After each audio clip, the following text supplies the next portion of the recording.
வணக்கம் மக்களே. இன்றைக்கி ஒரு முக்கியமான ஒரு டாபிக், காமன் எல்லாரும் யூஸ் பண்ணுற ஒரு டாபிக், டான்சில்ஸ் பற்றி பேச போகிறோம். எல்லாருமே சொல்லுவாங்களே எனக்கு டான்சில்ஸ் இருக்குன்னு. அந்த டான்சில்ஸில் என்னதான் இருக்குது அப்படின்னு சொல்லிட்டு இந்த வீடியோவில் கொஞ்சம் விரிவாக பார்ப்போம். வாங்க வீடியோவில் சொல்லலாம்.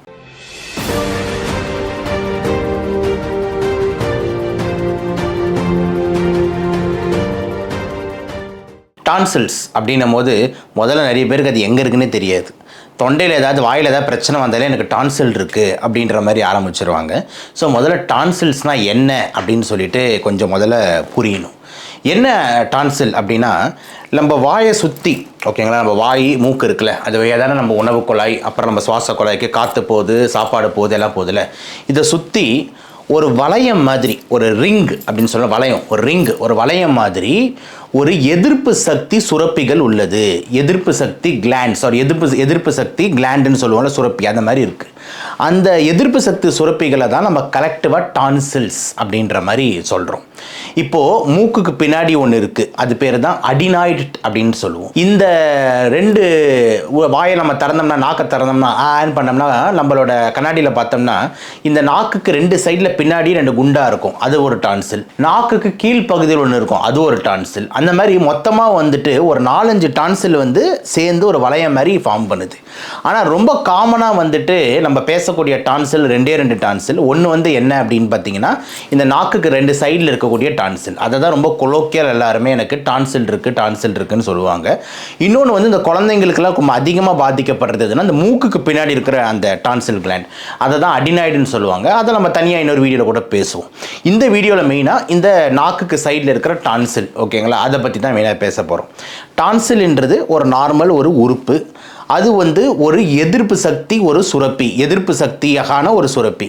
நம்ம உடம்புல எதிர்ப்பு சக்தின்றது நிறைய வகையில் இருக்குது, ஓகேங்களா. அந்த இம்யூன் சிஸ்டம்னு சொல்கிறோம்ல, அது பி செல், டி செல், இந்த மாதிரி எதிர்ப்பு சக்தியோட, இம்யூனிட்டியோட செல்ஸுகள் நம்ம உடம்புல நிறைய இருக்குது. சிலதெல்லாம் உடனே மெமரி வச்சுக்கிட்டு நம்மளை ரெஸ்பான்ஸ் ஹெல்ப் பண்ணும்.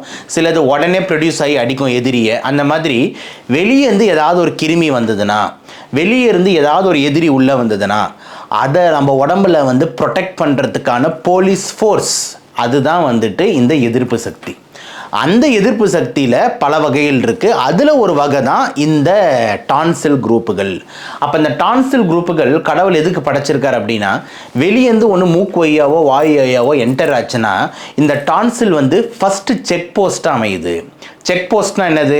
இப்போ நம்ம ஒரு போலீஸ் நிற்கிறாங்களே, வரும்போது வண்டியில் என்ன இருக்குது, ஓ இந்த பொருளாக பாம் இருக்கா, பாம்லாம் இல்லைல்ல, உள்ளே போங்க அப்படின்றாங்களே. அந்த மாதிரி காற்று வழியாக ஏதாவது கிருமி வந்ததுன்னா இந்த டான்சில்கள் முதல்ல அந்த கிருமியை பிடிச்சி, இந்த கிருமி என்ன கிருமி அப்படின்னு பார்த்து அதை டெஸ்ட் பண்ணி, அதுக்கப்புறம் அதை முடிஞ்சால் அங்கேயே அழிச்சிருது. சாதா கிருமி அப்படின்னா சில நேரத்தில் எஸ்கேப் ஆகி உள்ளே போயிடுது. இந்த மாதிரி விஷயங்கள்லாம் அந்த டான்சில் ஒரு செக் போஸ்ட் மாதிரி, ஒரு எதிர்ப்பு சக்தி சர்வைலன்ஸ் மாதிரி வேலை செய்கிறது தான் இந்த டான்சிலோட வேலை. இப்போது நிறைய பேருக்கு ஒரு கேள்வி வருது.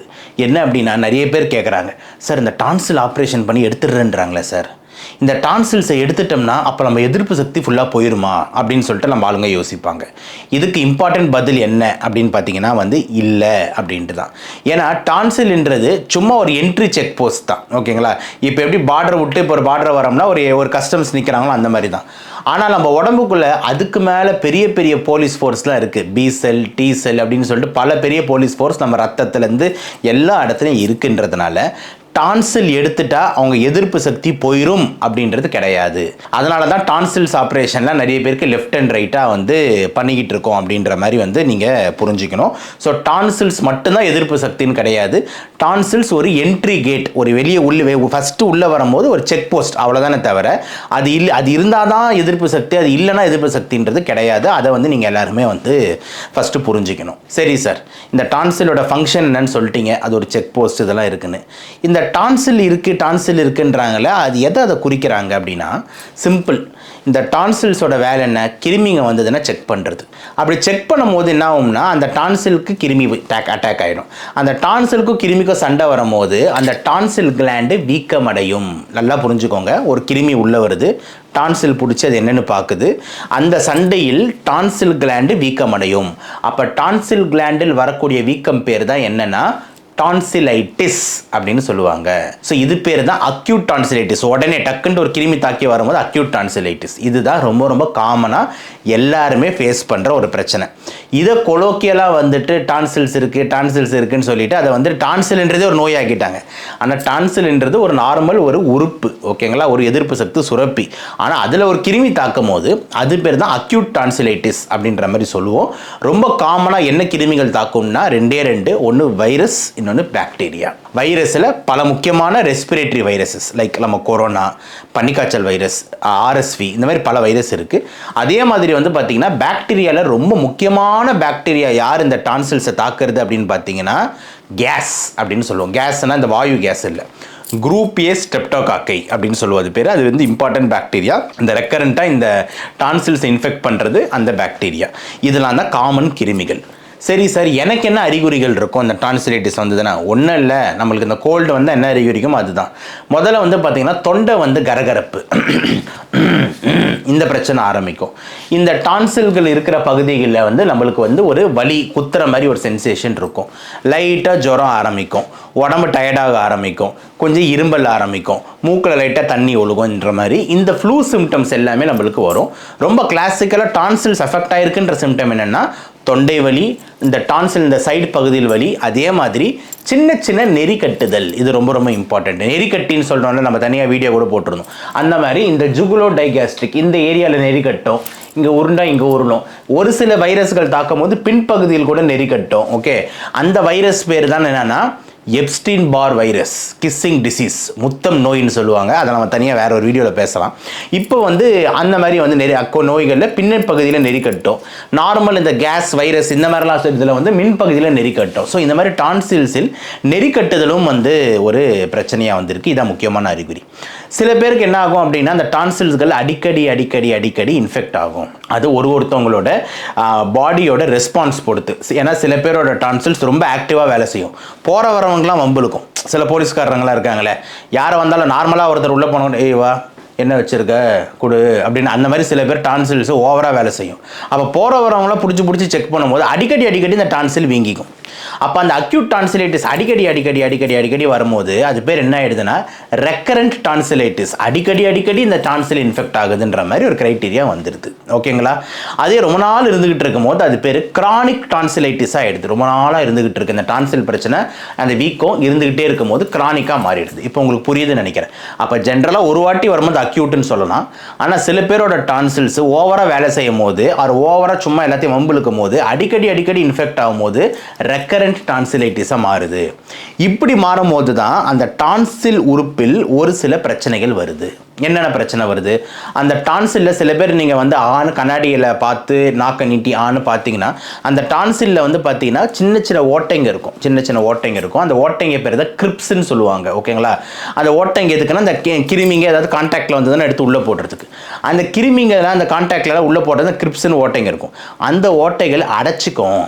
அந்த ஓட்டைகள் அடைச்சி அதுக்கு மேலே ஒரு வெள்ளை கலரில் வந்து சிமெண்ட் பூசின மாதிரி ஆகிடும். கொஞ்ச நாளுக்கு அப்புறம் வந்து கல் மாதிரி ஃபார்ம் ஆகிடும்.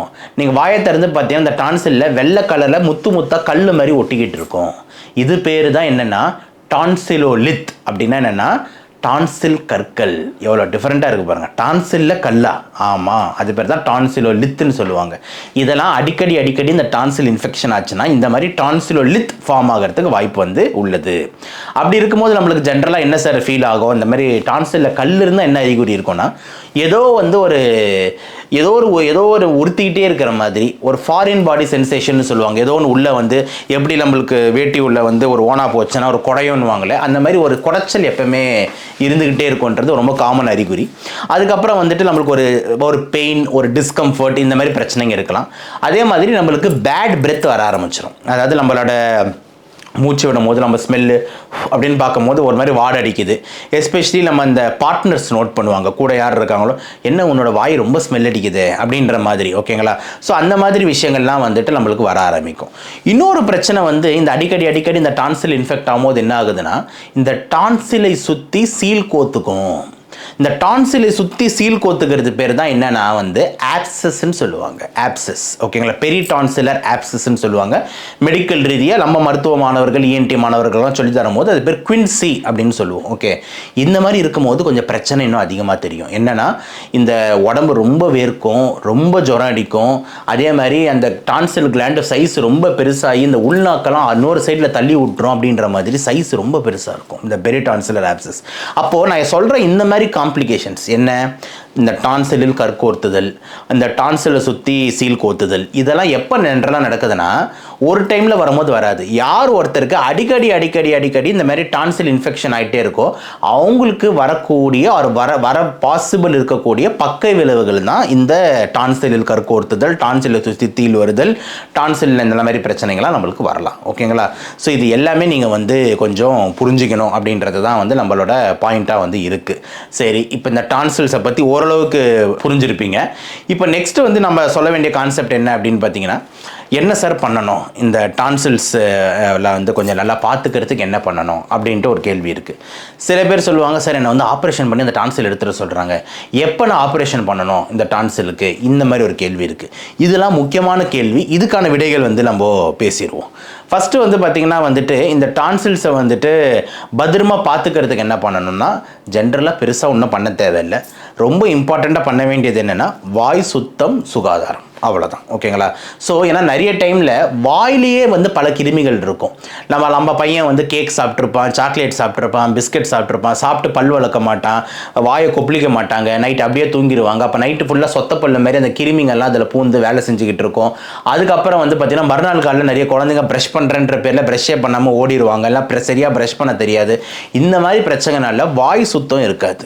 அப்படி வாய் சுத்தமாக இல்லைன்னா வாயில் இருக்க கிருமிகளை டான்சில்ஸை தாக்கிறதுக்கு வாய்ப்பு இருக்குது. அப்போது ரொம்ப இம்பார்ட்டண்ட்டாக டான்சில்ஸ் அடிக்கடி இன்ஃபெக்ட் ஆகக்கூடாதுன்ற மாதிரி இருந்தீங்கன்னா வாய் சுத்தம் மற்றும் சுகாதாரம் ரொம்ப ரொம்ப முக்கியன்றது தான் ஃபஸ்ட்டு இம்பார்ட்டன்ட் பாயிண்ட்டு.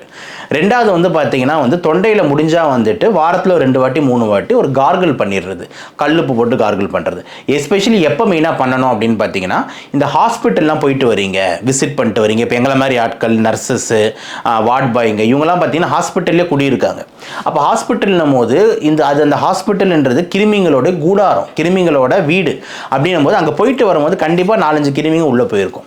அப்போ அதுங்களாம் அழிக்கிறதுக்கு சிம்பிள் டெக்னிக் வந்து கல்லுப்பு போட்டு கொப்பளிக்கிறது. நம்ம பாட்டி காலத்து வைத்தியம் தான். ஓகேங்களா? அந்த மாதிரி விஷயங்களை வந்து நீங்கள் வாரத்தில் ஒரு 3 நாள் உங்கள் குழந்தைங்களுக்கும் உங்களுக்கும் நீங்கள் வந்து பண்ணலாம். இது வந்து 2வது முக்கியமான ஒரு விஷயம். 3வது அசிடிட்டி ஆகாமல் பார்த்துக்கணும். நம்ம அசிடிட்டி பற்றி வீடியோ நிறைய போட்டிருக்கோம், திருப்பி கூட லிங்க் கீழே டிஸ்கிரிப்ஷனில் தரேன். இந்த அசிடிட்டி ஆகாமல் இருக்கிறதுக்கு என்ன பண்ணணும், ஏன்னா இந்த அசிடிட்டிக்கும் இந்த டான்சில்ஸ்க்கும் லிங்க் இருக்குது. வயிற்றுலேருந்து ஆசிட் மேலே எடுத்துகிட்டு வரும்போது அந்த இடத்துல வீக்கம் ஏற்பட்டு திருப்பி டான்சிலில் இன்ஃபெக்ஷன் ஆகிறதுக்கு ஒரு வாய்ப்பு இருக்குது. அப்போது இந்த 3-4 விஷயம் வந்துட்டு நீங்கள் அடிப்படையாக மெயினாக பண்ணுங்கள். வாய் சுத்தத்தை பார்த்துக்கோங்க, கல்லுப்பு போட்டு கொப்பளிங்க, அசிடிட்டி ஆகாமல் பார்த்துக்கோங்க. இந்த விஷயங்கள்லாம் நீங்கள் ரொம்ப இம்பார்ட்டன்ட் கவனத்தை செலுத்தணும். கூட்ட நெரிசல் ஹாஸ்பிட்டல்லாம் போகும்போது முடிஞ்ச ஒரு மாஸ்க்கை போட்டுக்கோங்க. இதெல்லாமே நீங்கள் இந்த டான்சில்ஸை அடிக்கடி இன்ஃபெக்ட் ஆகாமல் இருக்கிறதுக்கு நீங்கள் பண்ண வேண்டிய முக்கியமான ஒரு விஷயமா வந்து இருக்குது. 1. 2வது, ஸோ எப்போலாம் சார் வந்து அந்த டான்சில்ஸ் வந்து நான் எடுக்கணும் அப்படின்னும் போது முக்கியமாக ஞாபகம் வச்சுக்க வேண்டிய விஷயம் என்னென்ன அப்படின்னா வந்து, ஒரு வருஷத்தில் எனக்கு வந்து 7 டைம்ஸுக்கு மேலே வந்து அந்த டான்சிலில் வந்து இன்ஃபெக்ஷன் ஆகுது, அது பேர் தானே சொன்னால் டான்சிலைட்டிஸ். ஸோ வருடத்திற்கு 7 தடவைக்கு மேலே எனக்கு அந்த டான்சில்ஸ் இன்ஃபெக்ஷன் ஆகுதுன்னா நீங்கள் டான்சில்ஸை எடுத்துக்கலாம். 1.